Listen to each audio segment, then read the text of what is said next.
नमस्कार, प्रणाम दोस्तों। मैं सिंगर सुनील सिंह। अभी मैं पहाड़ को क्रॉस कर रहा हूँ। गाड़ी में बस में बैठा हूँ और आप लोग ये नज़ारा देखिए उत्तराखंड की। कितनी अच्छी और मनोरम दृश्य है। इतनी अच्छी जो देखने के बाद इतना अच्छा अनुभव होता है।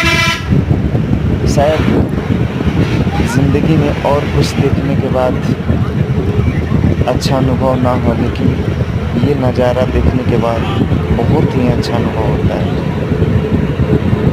ये देखिए, ये ऊँची ऊँची शिखरें।